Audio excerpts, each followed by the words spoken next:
So what if we are shooting our beautiful styled bowl with the mushrooms, but the photographs of catching the steam was actually nicer, where we just had the chopsticks and the noodles? Then there is a way in Photoshop to combine those photographs together. I've selected the two that I want to work with, and I'm just going to right click and edit in Photoshop. Now I can go and edit them in layers, which is there, open as layers in Photoshop, but then they are exactly the same size. I'm just going to use them, edit in Adobe Photoshop, so that both will open in Photoshop. So both my images have opened in Photoshop as two separate files, as you can here see at the top. I am going to click on there, go to Window, arrange all tile vertically, because that way I can see both of my images side to side. So ideally I would love to keep this bowl here, but I want to get that little bit of a smoke plume and the wood chopstick sticking out a little bit further if possible as well. So I'm going to go and grab the top of this image and put it on the top of that image. So for a second I'm just going to go consolidate all to tab, because I like to see things nice and large. I'm going to the magnetic lasso tool, and I'm going to this image here, and I probably won't need all of that, but I'm still going to take as much as possible of the noodles, definitely all the steam and the chopsticks. Make sure you put the magnetic tool back onto its little start, so you get this little ants walking around. At the top here, select and mask, because with my rough selection you can see I'm missing some corners. So I've got a plus and a minus at the top. I'm going for the plus and use the plus to strike over the areas I missed. So to crop this image with a little bit more space around it, I need to click on this particular picture, get the crop tool, make it content aware, so it will take more space, and I need space on the left hand side and I need space on the right hand side a fair bit. So with all that in mind, I'm just moving it all out and press enter to let the content become larger. This way I have more to play with when I place my selected steam noodles on top of the photograph. And as you can see, it has extended the background a little bit. So it works by copying pixels, and therefore, as I mentioned, when you have something like this chopstick, you can see here, for instance, it makes a funny little lump. And the background where we had two dots, it also replicates those two dots. And at the bottom here, something has happened to our noodles a little bit, but we may not want to have everything there. We might crop it a little bit, but it allows me to bring these noodle sticks into there without having to move too much.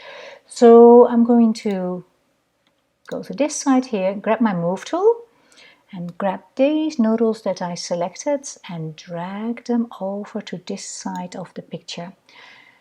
I don't need a photo on the right anymore, so I'm going to arrange, window, arrange, consolidate all to tabs.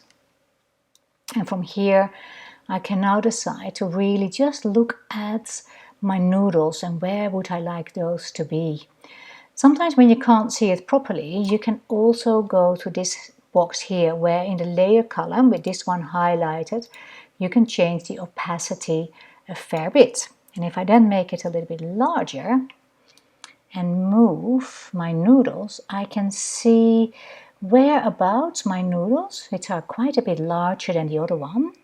So I'm going to make it a bit smaller, because as you can see, this little ring here and that little ring should be kind of playing together. So if I do Command T, I get this little box around and I'm going to make it so it's getting much more to the similar size as the other one. And that way I can then replace one with the other much easier and have my way as well with my chopsticks. Maybe. There you go. Cool. Once it's there, I'm going to bring the opacity back to full, and this way I'm going to get a little bit of steam and my chopsticks where I would like them to be. Tiny bit smaller so you can see how gentle it fits, so it doesn't fit there. Tiny bit smaller again. And then that way we now have a selection of our noodles on the top of the other situation. There's a little bit of a line here. The steam is beautiful where it is. There's a little bit of a discrepancy there, which we can fix again by simply going Command T. Make it a little bit smaller. I don't want to go too far because then I'm missing it at the bottom there. So this is how it's supposed to be. Cool, we'll work with that. From now I'm going to add a mask to the layer I put on top, and then hopefully find a way to hang my noodles on top of the noodle bowl. With the two layers there, I'm going to give layer 1 a mask, which comes from below here. I add that to it. It's a white mask, so if I'm painting with a particular color here. I can move the colors around, and I'm using my brush. Now you either use your opacity, I use my opacity at 100 and I take my flow a fair bit down. Other people do it the other way around. It all depends on how you like to work with your images. So very gently, I've got my flow at 24, so I'm definitely taking it slowly. The black tones here and there, just move that line away. We'll work a little bit better on the wooden sticks later. The hard bit is going to be around the noodle area, so I'm just going to take my opacity away and see what I potentially can be doing there. Wonderful. Put it back up.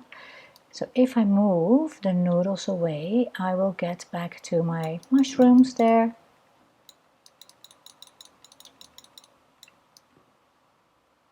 I have those ones coming through. I'll leave them for now there, but I have to do a bit more work in there because noodles are, you know, like coming up and down here and there. I'm going to make my opacity even lower, just to here, and mainly to get rid, I'm just painting with black, to get rid of where the line goes from one to the other, and I might have to extend my plumes of smoke a tiny bit later on. There we are. Have a closer look at where the sticks are getting together. I'm just going to toggle between my black and white here. So now I'm doing it the opposite around, which means I am painting with the other color. My opacity is low, it's 10%. That's there. Go the other way around to get rid of the line.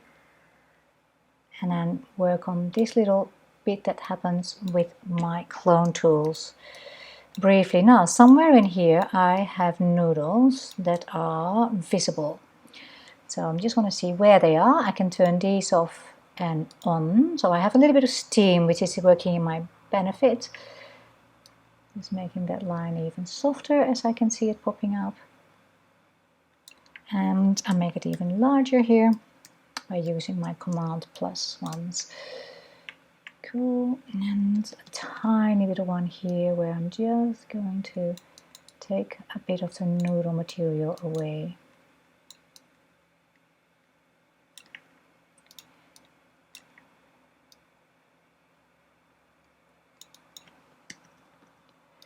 Making it even smaller.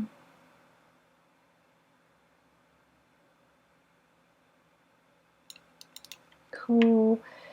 That one is the other way around, so it goes to that color. So see now this noodle becomes more coming that way. That one I also, and then just put up. Pop him back in there. I don't mind seeing that tiny little bit of lightness here and there because it also means that is where the steam is coming through. Moving around them a tiny bit more.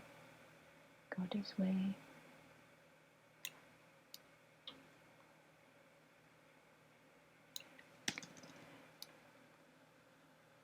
Follow the shape of this noodle here. Follow him. That's the wrong side. That's the wrong side. So very gently we're just making these noodle shapes so they become more realistic again in their color and form.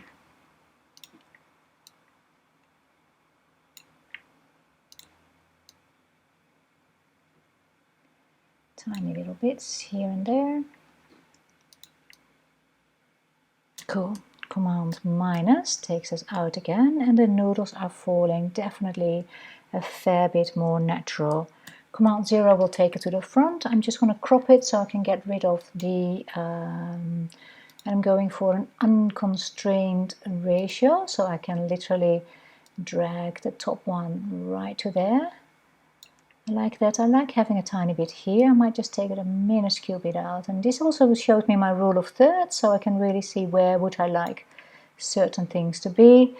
And then I'm happy with this particular way of having the noodles and the mushrooms. From here I will take away this dot with my healing brush. Just strike over it and we'll go. Once these two are together, so click on the right one, flatten image, and they're both together, then your healing brush works much better. There. Cool. Now I need to have a couple of little extra plumes on this side that are not there yet, so I really need to copy and paste a couple of them, and I can use my clone tool, and 80% sounds good. I'm just going to grab this little bit of option, click that bit and move it into there. I might grab this beautiful one here and just plop that in there a little bit, and maybe something from the middle here just to get a little bit of a feel in that direction. Just a little bit more of steam rising up gently. Be careful we don't grab the noodles. And even that slightly over the previous one, so it really becomes that translucent effect again. Let's hit Command 0, and we definitely have some steam going up there. From here, the photograph is not finished yet, because this was just to get everything happening with the steam and the noodle bowl. From now, I probably would go to a curves layer and take down my blacks a tiny little bit, just to get it a bit more darker. Beautiful. Pump my whites a tiny mini bit to have a little bit more happening there, and then that way get another layer which could be my vibrancy layer, and that will take up the colors a tiny bit more. Perfect. We had one more little thing, and that was the noodle, the sticks, the chopsticks. I'm going to flatten the image and move it towards this area, where you can see that is not really the way it should be. So I'm going to use my clone tool, and with my brackets I'm going to make it bigger or slower. I'm going to grab a little bit of backdrop and a little bit of noodle chopstick, and I'm just moving it slowly in that direction so that my sticks, just that tiny bit, keep going all the way to the end. Okay, Command 0. There's a minuscule little bit in the crop, so if I go to the crop, I can just take a tiny bit out from here. Keep that and move that to there.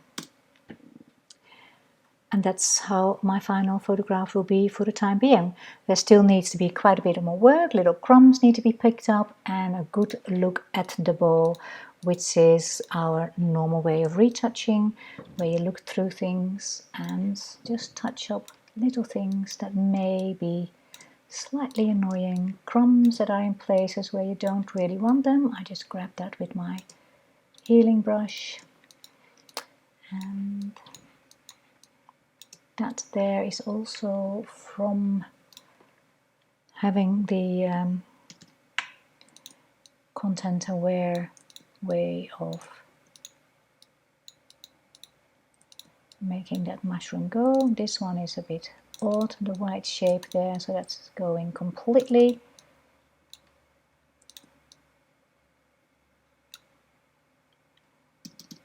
And a 100-100 flow, grab that. And it's a continuous moving of material from left to right to find the way to make these two images work. As you can see, it's much easier to actually photograph it straight away to perfection, but if it didn't happen, then this is a way how you can combine the two.